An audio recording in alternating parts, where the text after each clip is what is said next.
Happy to be here.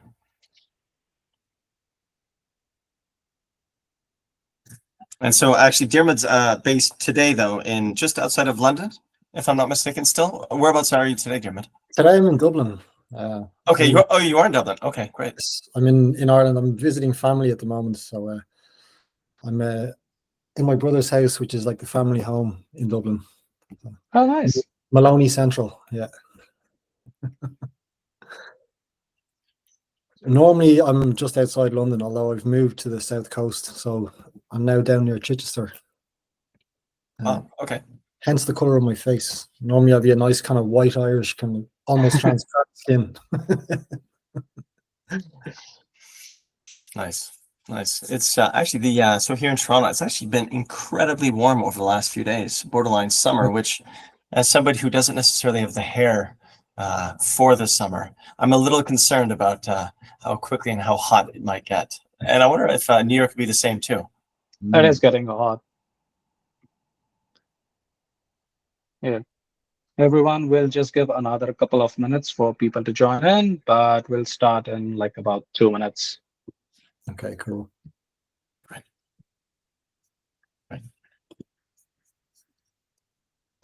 Have you been able to see anybody else from the team? I guess Diarmuid, while you've been, I guess, back in Ireland. Not yet. But I'm hoping to get a trip up to Belfast, hopefully tomorrow, just for a social. Some of the guys, yeah. Yeah, that's where David's based, right? David is in Belfast. David Zool. Andrew is just outside Belfast. Ryan is just outside Belfast. Jamie is closer to Dublin. So I might try and get to see Jamie first. But yeah, we might be using the Music Centre in Belfast as a place to convene, where we met the last time.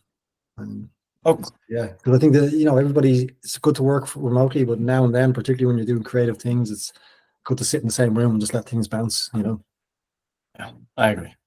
Yeah, it's that was great when you were here. I guess now it feels like a few weeks ago now, but that was probably like what, month and a half ago, 2 months. I know.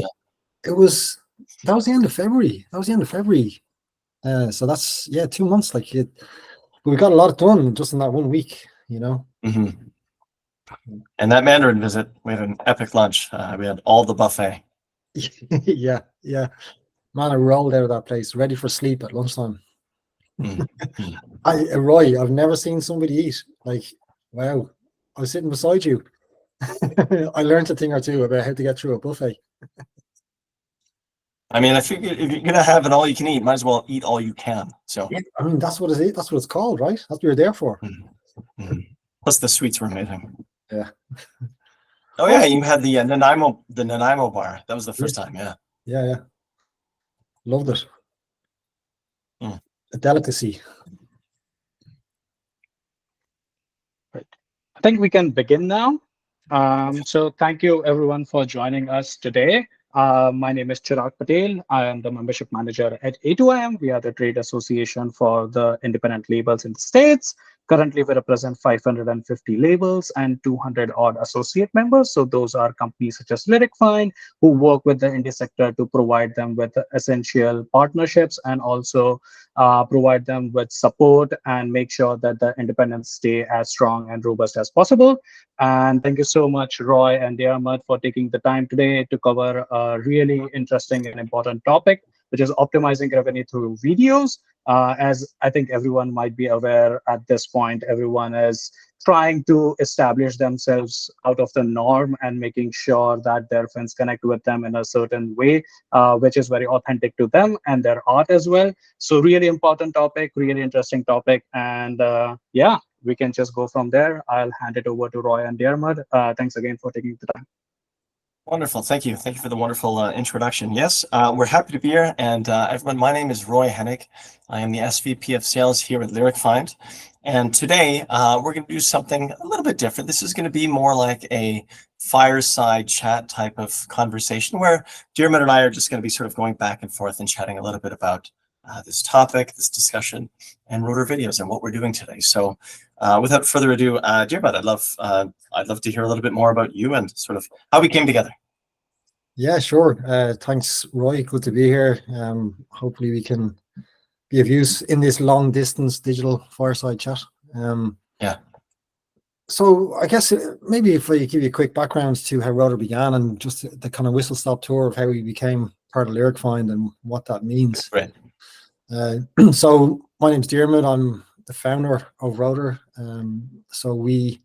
Rotor is a technology that we started in 2012, or we originated in 2012, and it was developed as a way to enable independent musicians, small record labels, or anybody that needs to create music videos, enable them to do so quickly and inexpensively. They're the two key things. My background was as a freelance creative. Originally, I was a graphic designer, got into making music videos, web development, basically a jack of all trades and a master of none. But I did make a lot of music videos, and Rotor was something that I built to begin with for myself, to simplify the process of editing music videos, which is something that I hated.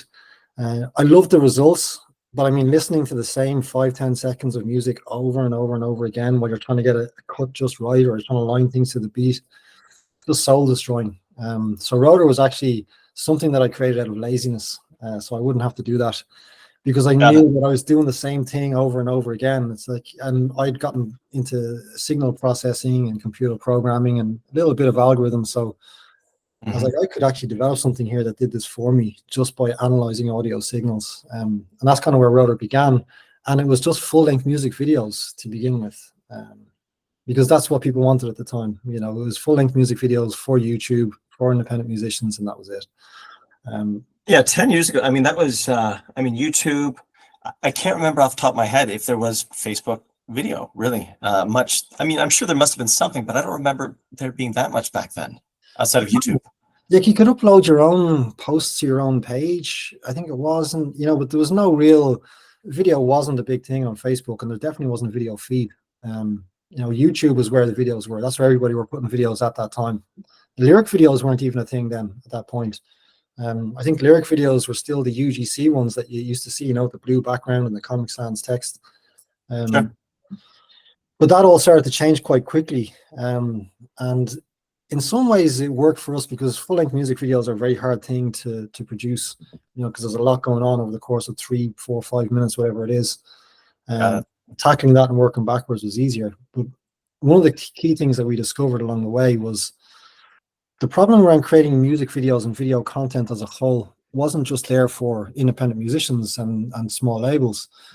It was the major labels, or anybody that had music and wanted to do something with it, anybody that had a catalog and needed to get it out there, anybody who needed to engage an audience needed video content, because without it, you weren't engaging as much. If you wanted to heighten the engagement, if you wanted to boost the audio, you needed visual content.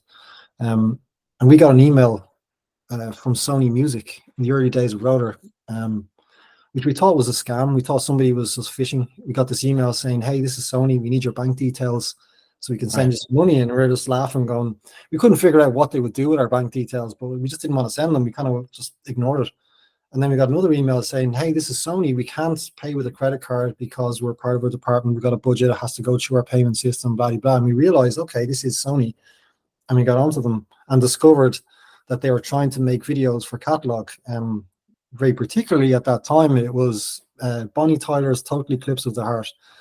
They were really releasing it. Yeah.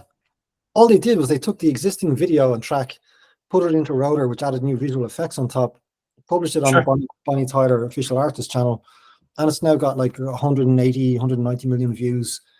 They bought that video for $20 back in like 2015, from the prototype version of Rotor that only worked in Google Chrome, only worked 50% of the time, but they bought it and they made money. So that was that opened our minds. It was like, okay, this problem exists right across the industry. Everybody's got a problem with video. So we started to look more at catalog. We started to talk more to the labels. We then started to understand lyric videos was a thing. You started to understand more about artwork videos, and the idea of video being something that you can use to monetize with, because previously we'd only thought about it as a promotional tool. So that's kind of set about an evolution in product development and our thinking around what we're doing. Okay, and then thinking back to that period too. As we see in distribution today, I mean, the album art track, lyric videos, like we see a whole plethora of videos now as independent musicians are releasing music, were there album art videos? Were there lyric videos for every track back then? You know, when were independent artists thinking about this back then? Not really. I think people were still thinking about music videos, just music videos, for quite some time. Even when we realized that lyric videos they're being used by the labels as a sort of a pre-release, or kind of while the official music video was being created or finished, because they get the audio out first, they would then release a lyric video as something as a stopgap.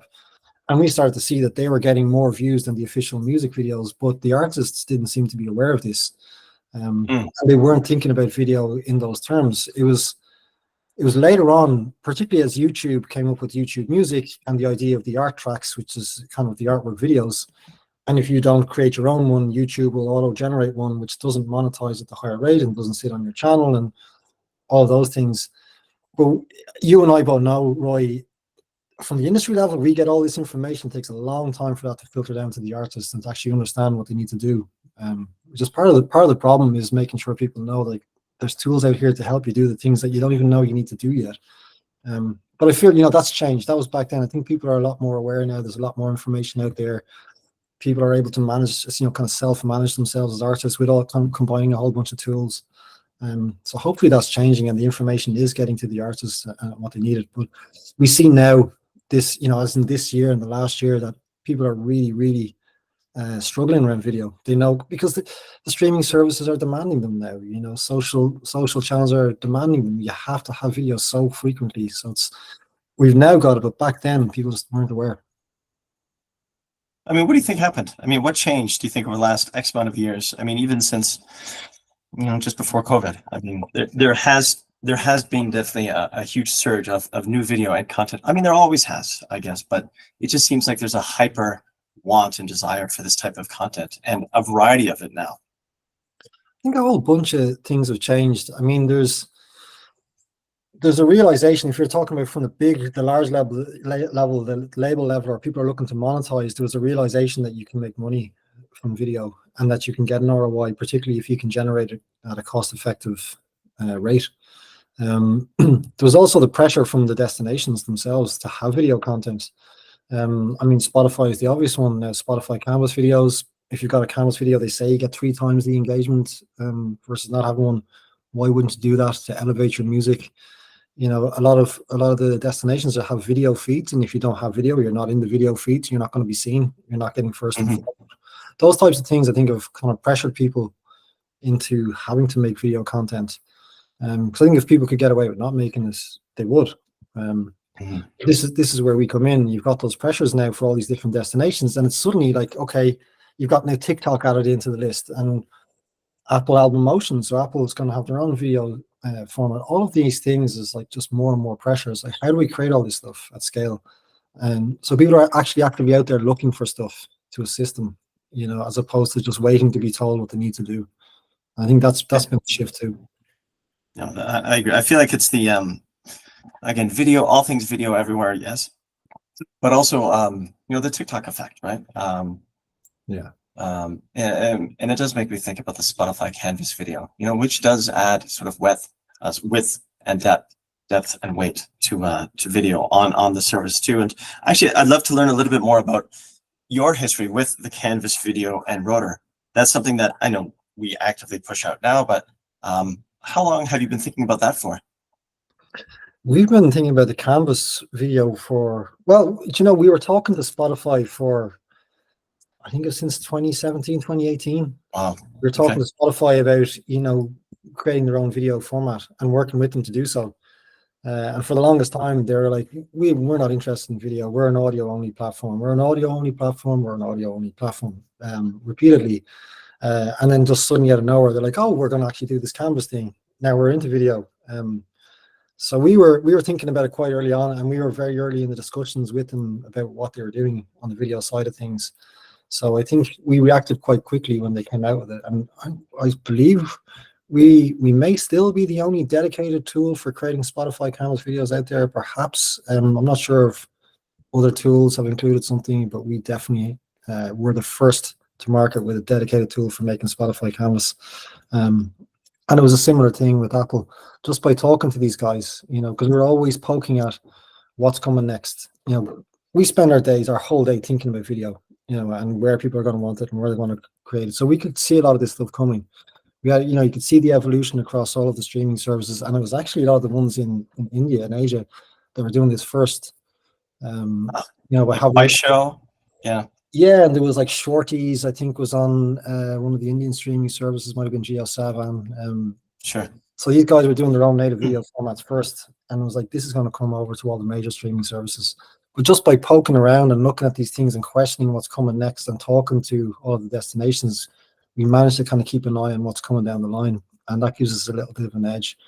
So it was an interesting journey with Spotify, going from like nothing to do with video to all of a sudden, like literally, like we had a meeting, and like 2 months later, it's like, okay, we're all in on video. It's like, okay, we're here. Yeah. Amazing. Amazing. Cool. So, I know that yesterday you and I were chatting, in preparation for this chat today. We were talking a little bit about Warner and some of the epic videos that you've put together regarding some of the other artists. I mean, anecdotally, they're great stories. And so, Rotor, I know you've done some lyric videos for like Sheeran and a few others, right? Yeah.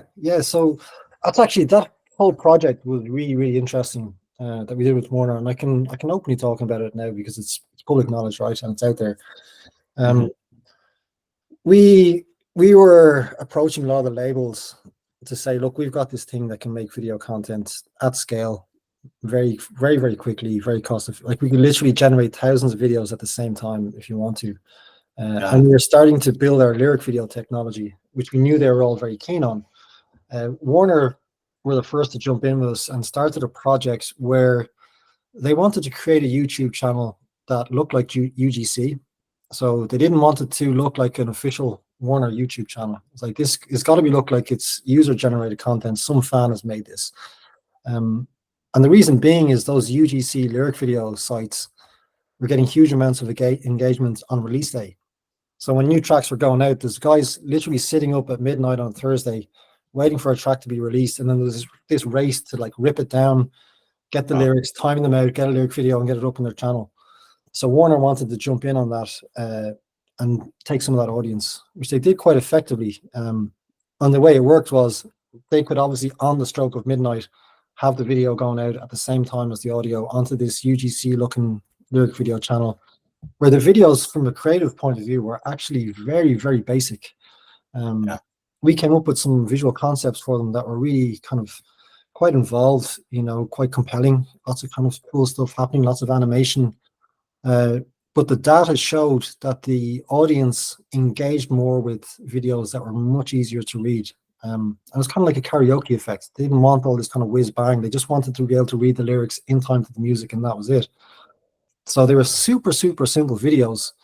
But these were brand new releases for all of the top artists at Warner, including Ed Sheeran, as you mentioned.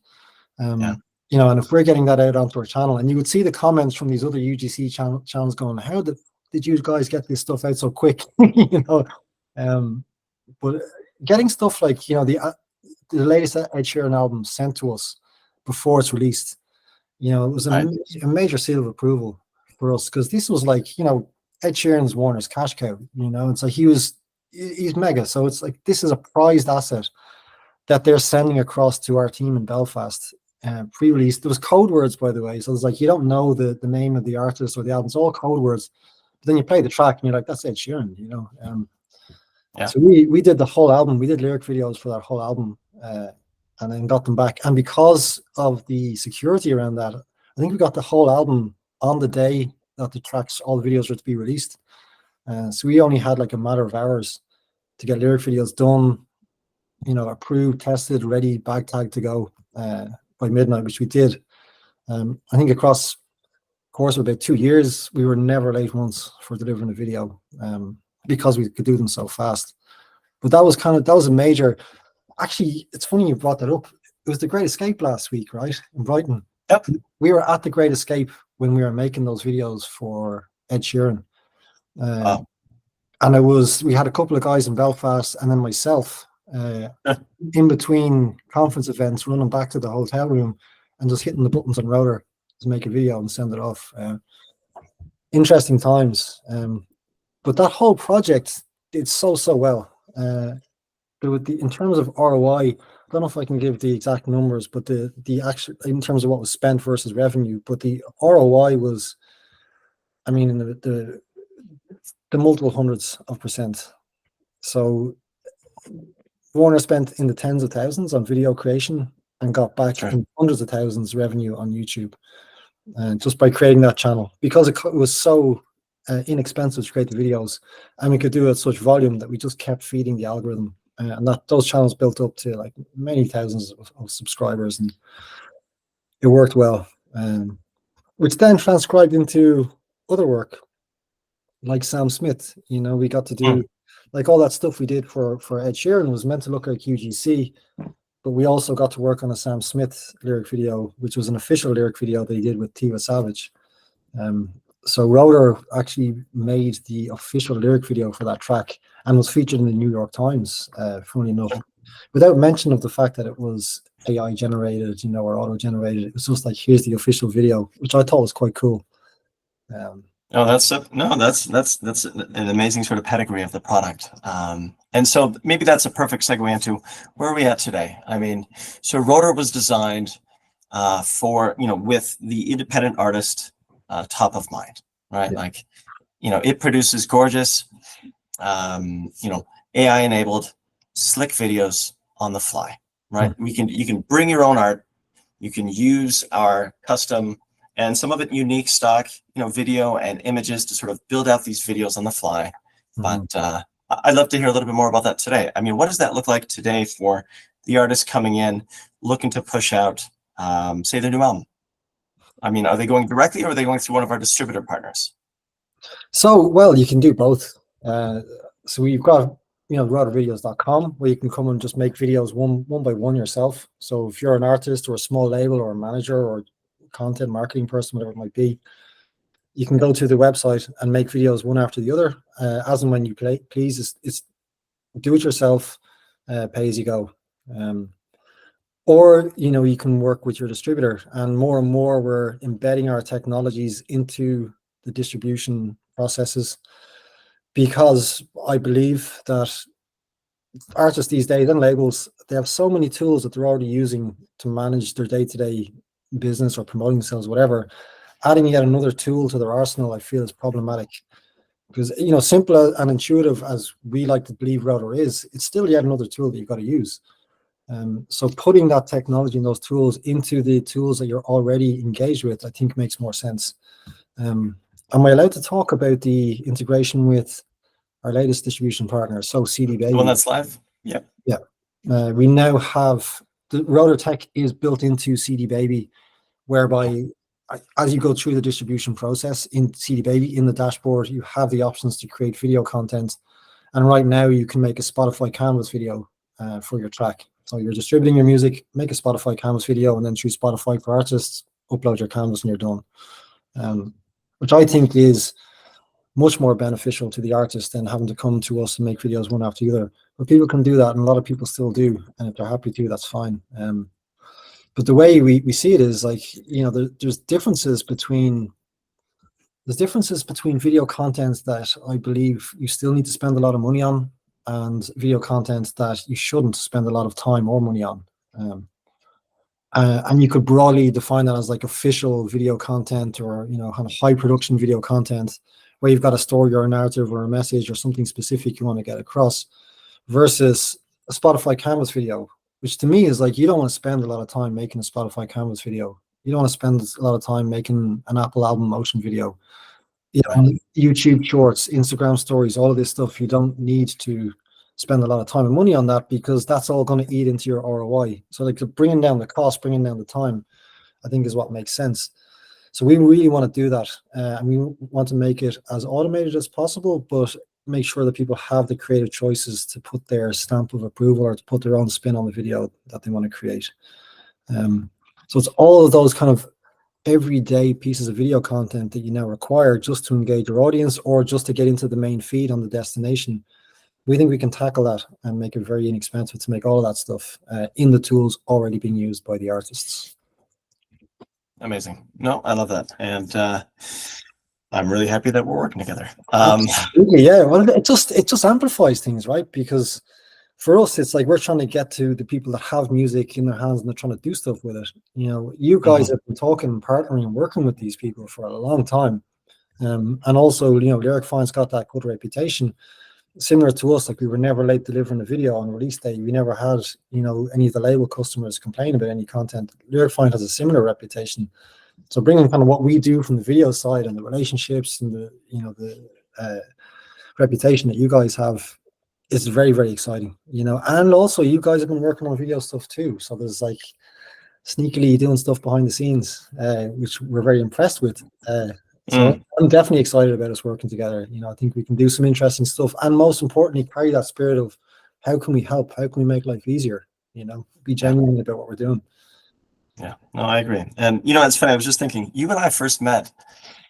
I know we met in person for the first time. I believe it was Mondo, January 2020. But I think you and I had you know what? You and I had met at Meetup, actually. Meetup Was it? Cafe I Roma. think it was 2019, maybe. I think it might have been 2019 when you and I first met. But I think no, we've been. Oh no, it was with Will. It was with Will at Cafe Roma. That's That's right. That was a long time ago. Yeah. Well, we knew back then, you know, there was like, because we were lyric videos were a thing. We were looking at what you're doing. It's like, wow, if we combine what you have with what we have, we could just explode this. You know, I'm glad we finally got there. Yeah. Me too. Me too. I'd like to think it was you and me that made that happen behind the scenes, Roy. I mean, you definitely did. I mean, I just happen to be a part of the spirit. I'll just call it that. I like your humble approach. Cool. All right. So actually, you know what? Just something that just popped in my head right now is that, you know, with, you know, yes, we're pushing out Spotify Canvas videos, you know, Apple Motion Art videos as well too, album art, music videos. You know, what's next? You know, are we going to see a trend where perhaps more and more DSPs, we were talking about this a little bit earlier, but will more and more DSPs be pushing out their own unique type of video asset? You know, and I ask just because it's funny, because from a distributor's point of view, and I've talked to a number of different ones, you know, there have been a few who have said, well, you know, it's annoying that we have to create all these different sort of asset types, but you know, why should an independent artist have all these unique assets, really? Yeah, it's like with the DSPs, that's what we're seeing, and that's what we're hearing from our conversations, is they're looking at their own specific video formats.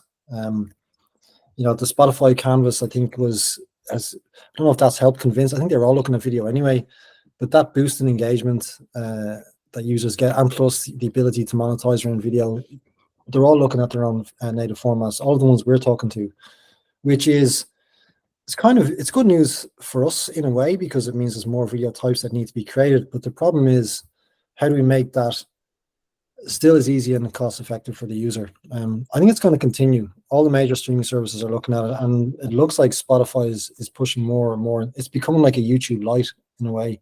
Yeah. You know, each time I go into it now, there's more video content, and now when I scroll down, I'm getting this video feed. It's like, okay, if you don't have video, you're not going to be in there. I guess that's the question, is like, what do you want to do with your track?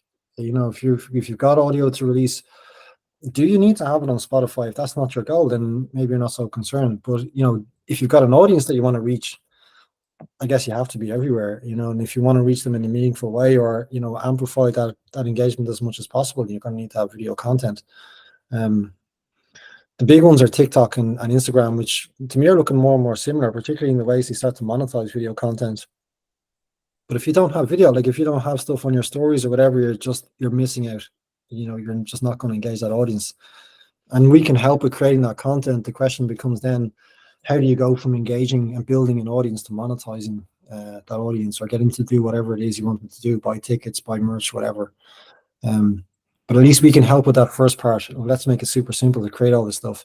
And we foresee a situation where, rather than going into routervideos.com as you do now, and hitting a button and choosing which type of video you want. Do you want to make a music video? Do you want to make a lyric video? And we have that, and there's different tools for each one. I think it's going to be, from an artist or a label point of view, to be able to say, here's the track I want to release, here's the video types I want to make, you know, here's my assets or whatever it is I know about my track. let's get going. And we can start from there and get them as close to the final versions of all those videos as possible. I think that's and I see things going in that direction. And I think that's what we need to keep an eye on. No, I agree. I'm sorry. And then I was just going to throw in as well, there's also the generative stuff that we need to look at. That's a separate, I'm treating that kind of separately. It's almost like, for me, it's like a separate video format. But that's something that we need to keep an eye on too. And does it become its own specific aesthetic, or does it start to bleed into becoming more like normal video? Because right now, for me, all that generative stuff has a very particular aesthetic around it. Yeah. No, I hear you. That's one of the things that I love the most about Rotor today is that it balances that fine line of, yes, I know that we're building out a number of different, non-touch auto-gen processes, right? But it also has that bring your own art, custom and bespoke work too. So, it's a fine balance of both. Yeah, absolutely. Absolutely. Cool. This is just for fun. Regarding music videos, I'm seeing this, and I'm sure you're seeing this too, though, that, we see a lot more time for these micro videos, perhaps these short form videos versus like the full length. Are we going to continue seeing that trend in the sense that, will the full length survive over time? And I guess the answer is yes. Maybe it'll be like the vinyl, which sort of comes in different ways, but I guess maybe yeah, I think it will. I think it will survive. I think you're right. I think it'll survive, but it'll just be its own thing. Like the full-fledged music video was the only real type that people were pushing for. Now there's so many different types, and if anything, the kind of shorter form, disposable content is more popular. But people are still doing it. Like, we see a lot of our customers still making music videos in rotorvideos.com. So there's definitely interest in it. One thing I have noticed is that if we go back 10, 12 years ago and beyond, the full-length music video was something that people wanted to put more time and effort into it, complex narratives and, full-on storytelling. Whereas we see now that people aren't so concerned. There's almost divisions within the music video category. There's the kind of high-end music video, and then there's the everyday music video.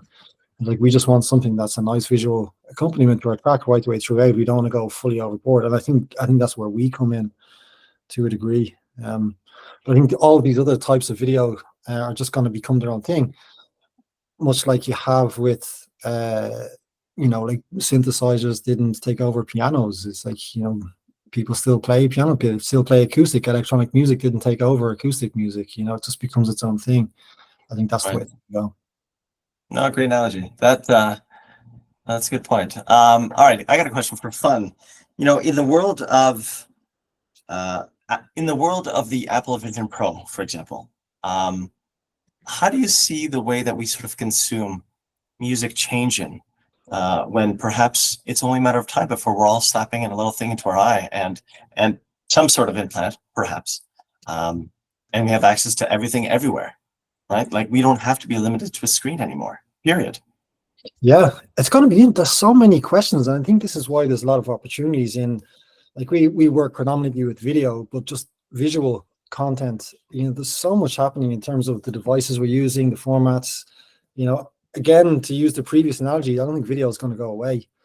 But, to have that kind of level of experience with music, we had some prototypes. So we've got some prototypes within Rotor for that, where we're kind of just doing 360 video to begin with, and trying to understand what that looks like. So we have prototypes where, there's visual content comes past you or responds, in time to the music, and then you can turn and watch it go past you into the distance. That kind of stuff is quite cool. But, it's a little bit abstract. I'm kind of keen to see how does it go beyond that to a more meaningful experience, like the old MTV music videos, but in that type of experience. But you obviously can't cut between the clips, which is a problem because it's got to be continuous. So yeah, there's a lot to be explored, and it's exciting because it feels like we're going to have a never-ending to-do list of stuff to work on, which I like. Exciting. Cool. Well, why don't we open this up to the crowd? Does anybody who's been able to enjoy this with us have any questions? And if you do, perhaps typing them might be the best. I don't know. Oh yeah, the little chat.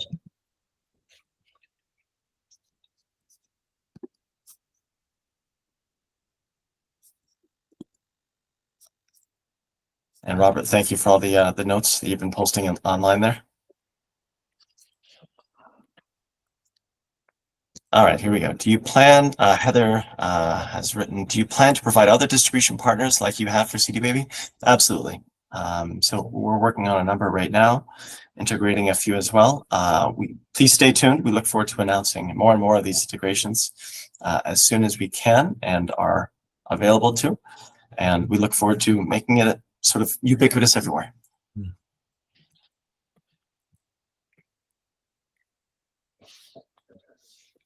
Robert, let's see. Any chance to show a way to make a Canvas video, a demo on the fly? Could do.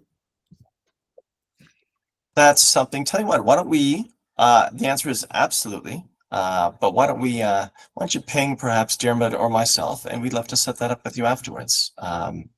Today we wanted to just chat versus just demo the product itself. I mean, feel free to go to, rotorvideos.com to see all sorts of good stuff. And then on LinkedIn too, actually, one of our colleagues, Victor Lana, has posted a video on how to make a Canvas video in just a couple minutes. So please, we have a ton of tools that you can see how to do it. But we wanted to chat a little bit today. By the fire.